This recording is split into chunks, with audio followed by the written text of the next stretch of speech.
ஓம் நமோ பகவதே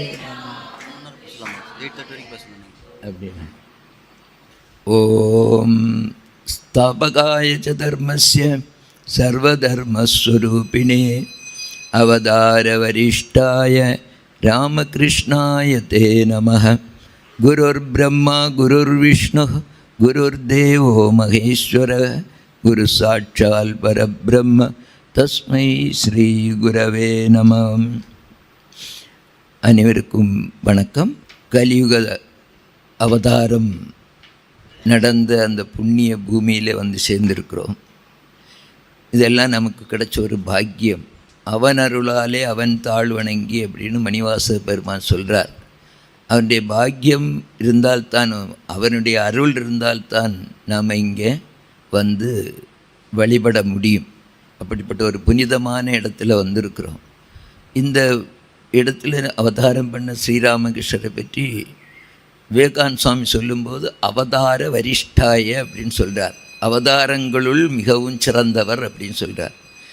எதனால் அவதாரங்களுள் மிகவும் சிறந்தவர் அப்படிங்கிறது நாம் ஆலோசிக்கணும். எல்லாம் அவதாரம் தானே. அவதாரம்னா என்ன? அவதாரம்னா பகவான் கீழே இறங்கி வர்றது. அவதாரம்னா கீழே இறங்குறதுன்னு அர்த்தம். சாதாரணமாக நாம் பள்ளிக்கூடத்தில் ஆசிரியர் இருப்பார்.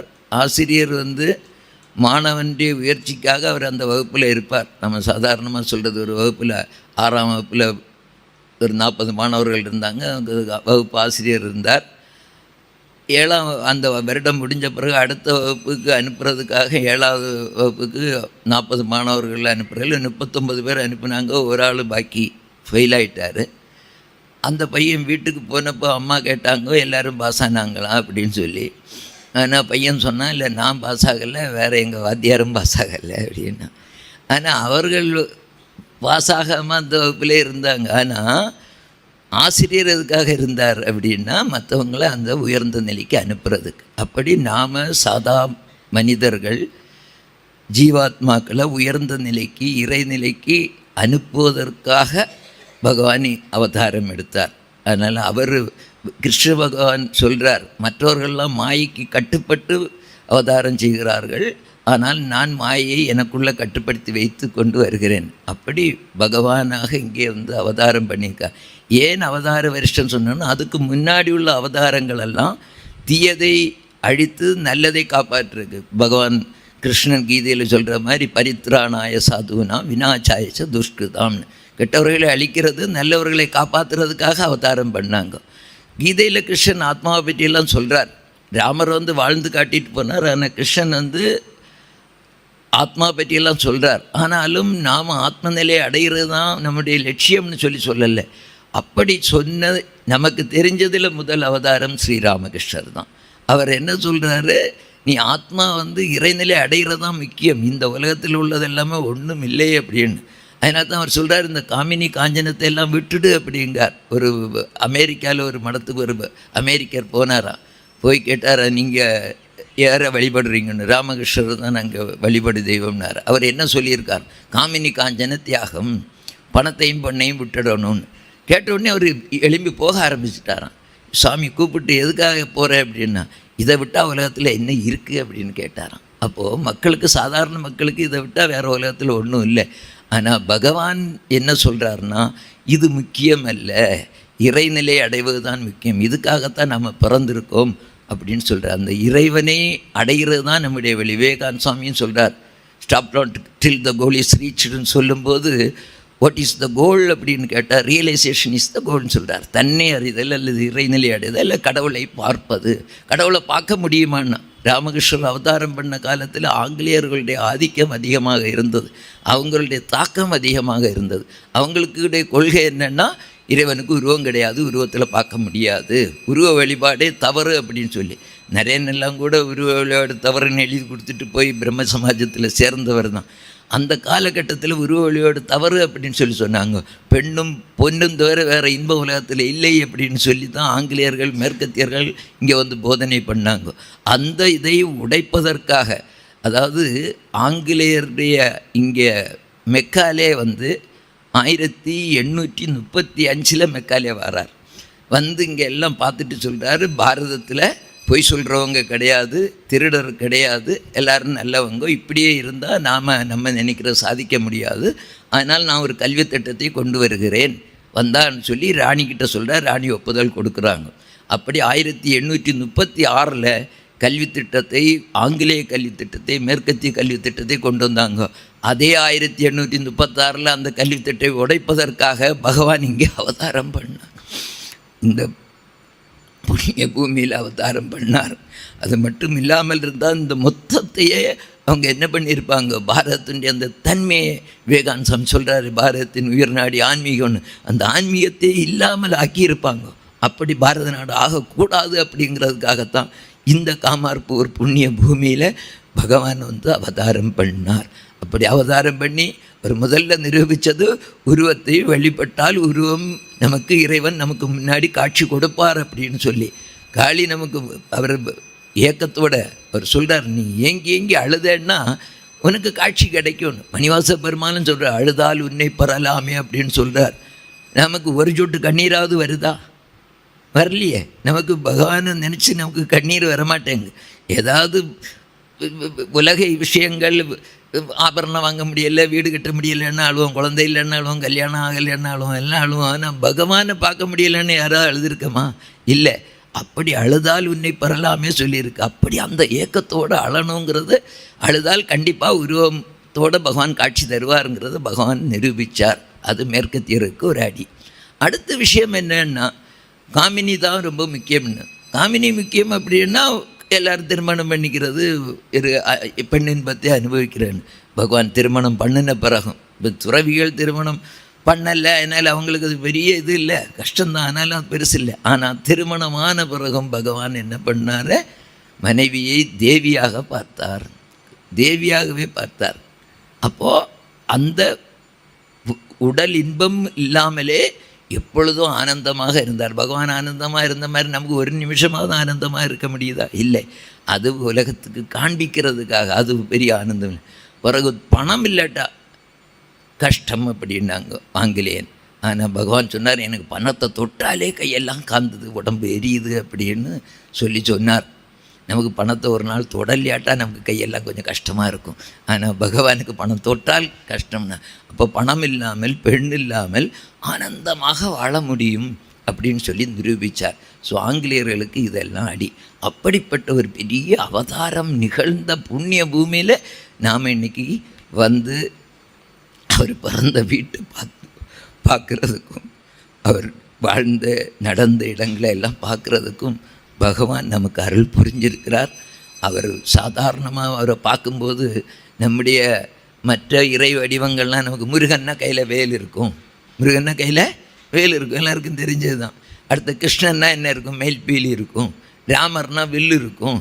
இப்படி ஒவ்வொரு அவதாரத்துக்கும் தனிப்பட்ட அடையாளம் இருக்கும். பகவானை பார்த்தாச்சுன்னா ஒன்றுமே இல்லை.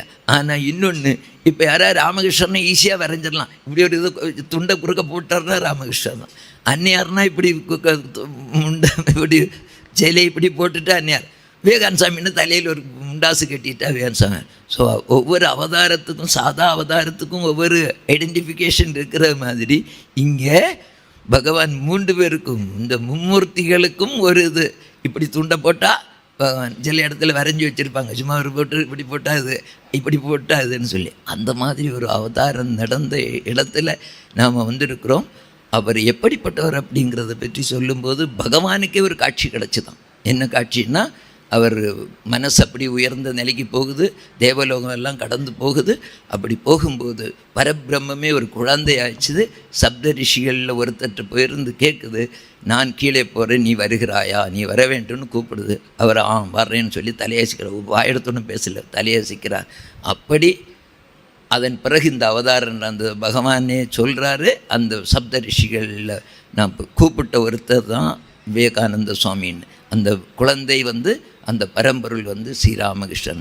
இங்கே அவதாரம் பண்ணும்போது இங்கே உலகத்திலேயும் அவங்க அம்மா அப்பாவுக்கும் என்ன பண்ணியிருக்காங்கோ, பகவானே காட்சி கொடுத்துருக்கிறார். நான் யார் அப்படிங்கிறதை அவர் அவதரிக்கிறதுக்கு முன்னே காட்சி கொடுத்துருக்கிறார். பகவானுடைய அப்பா யார்?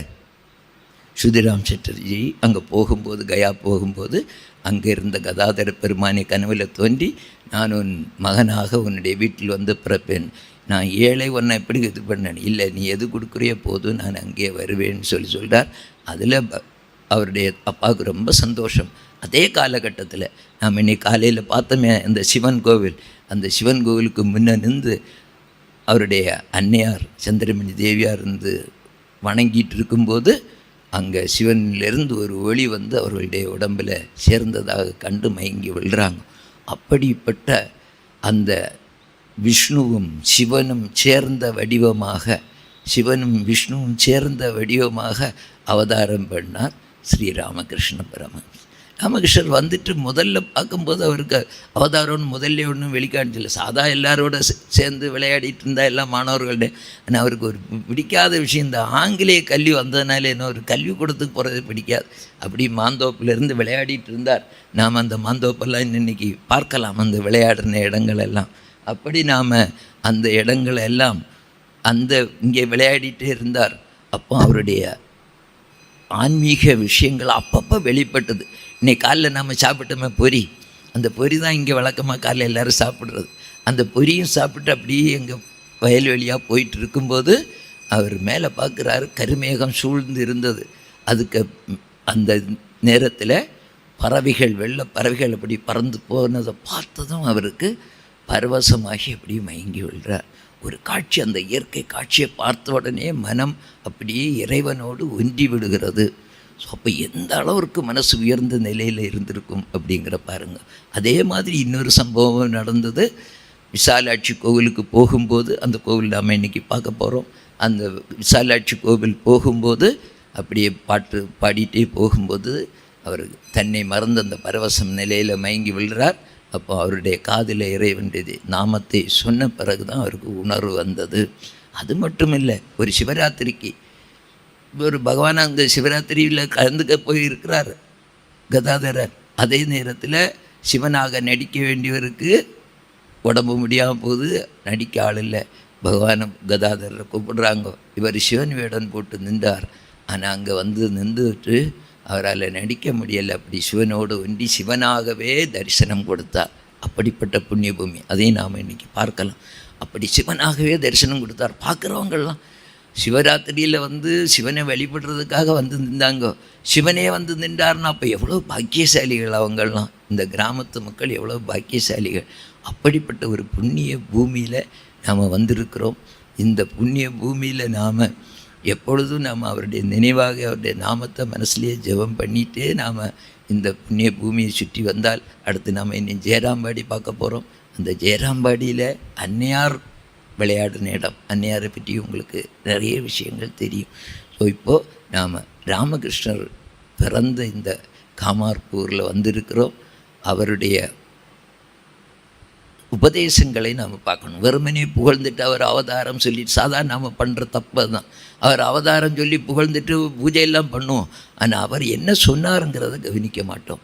அவர் சொல்கிறார், உண்மை பேச வேண்டும் அப்படி சொல்கிறார். உபனிஷத்தில் ஒரு இது வருது. 12 வருஷம் படிச்சுட்டு போன சீடன் போகும்போது கேட்குறான், 12 வருஷம் படித்தது சுருக்கமாக சொல்லுங்கள் குருவேன்னு. அப்போ அவங்க குரு சொன்ன முதல் வார்த்தை சத்தியம்பத குரு மகாராஜா தான் சொல்ல, உண்மை பேசு அப்படி சொல்லி.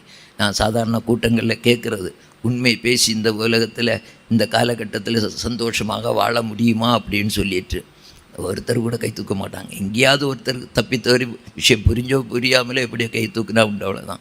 அப்போ உண்மை பேசுகிறதுங்கிறது மொத்தமாக மாறிப்போச்சு மேற்கத்திய கல்வி திட்டத்தினார். இப்போது பகவான் சொல்கிறார், உண்மையே பேச வேண்டும் அப்படி சொல்லி. நீ ரொம்ப நாள் ஒரு 2 வருஷம் உண்மையே பேசிகிட்டு இருந்தேன்னா நீ பேசுகிறதெல்லாம் உண்மையாகும் சொல்கிறார். உண்மை பேசுவதே ஒரு தவம் சொல்கிறார். ஸோ இந்த நாளில் நாம் சபதம் எடுத்துக்கோம். நாம் இந்த புண்ணிய பூமியில் இருக்கோம். புண்ணிய பூமியிலேருந்து என்ன சபதம் எடுத்துக்கணும்? இனி நான் உண்மைதான் பேசுவேன் அப்படின்னு சபதம் எடுத்துக்கிட்டால் சில வேளை கஷ்டமாயிடும். அதனால் கொஞ்சம் அது பகவானே சொல்கிறார். யாராவது சொல்லும்போது நான் வரலன்னு பார்க்குறேன் அப்படி சொல்லி, இவன் புத்திசாலி அப்படி சொல்லிட்டு, அதாவது வருவியான்னு கேட்டால் முடிஞ்சால் வரேன், வேறு முயற்சி செய்கிறேன்னு ஒருத்தர் சொன்னோன்னா இவன் புத்திசாலி சொல்கிறதே வாக்கு சொல்லும் போது.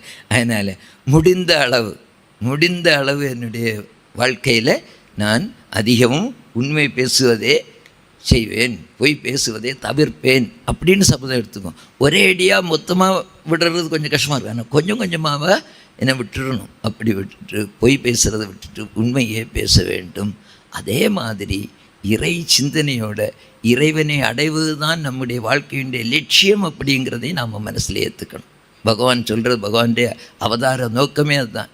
இறைவனை அன்னையார் சொல்கிறாங்க, யாரெல்லாம் பகவான் நாமத்தை சொல்கிறாங்களோ, யாரெல்லாம் பகவானுடைய பக்தர்களாக ஆகிறாங்களோ அவங்களுக்கு இதுதான் கடைசி பிறவி அப்படின்னு சொல்லிட்டு எல்லா பெரியவங்கள்லாம் பாடும்போதும் எல்லா பாடலும் இப்போ தேவாரம் திருவாசம் எல்லாத்துலேயும் திருப்பி நம்ம இனி பிறவி வேண்டாம் பிறவி வேண்டாம்னு வரும். பிறவி வேண்டாங்கிறது சரிதான். பிறவி இல்லாமல் இருக்குன்னா என்ன பண்ணணும்? அதுக்கு நம்முடைய குரு மகாராஜ் நமக்கு வழிகாட்டுகிறார்.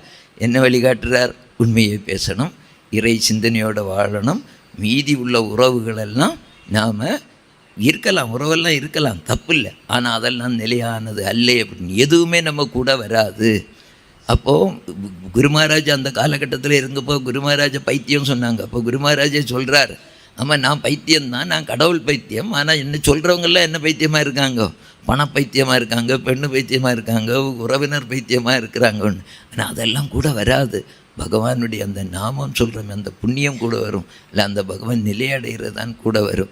அந்த ஒரு உணர்வோடு நாம் இந்த வாழ்க்கை வாழ்ந்தாலும், உலக வாழ்க்கை வாழ்ந்தாலும் இறைவனை இறுக பிடிச்சிக்கணும். பகவானே சொல்கிறார், நாம் ஒரு கையினால் இறைவனை பிடிச்சிக்கணும், மறு கையினால் வேலை பண்ணணும் அப்படின்னு சொல்லி. ஒரு தூணை பிடிச்சிட்டு சுற்றினா கீழே விழமாட்டோம். அதனால் முதல்ல பகவானை பிடிச்சிக்கணும் அப்படின்னு சொல்கிறார்.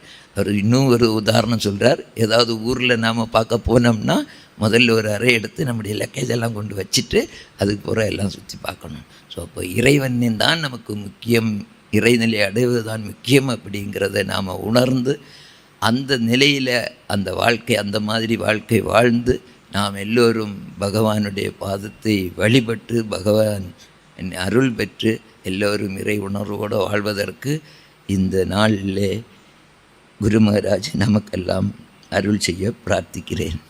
ஹரி ஓம்.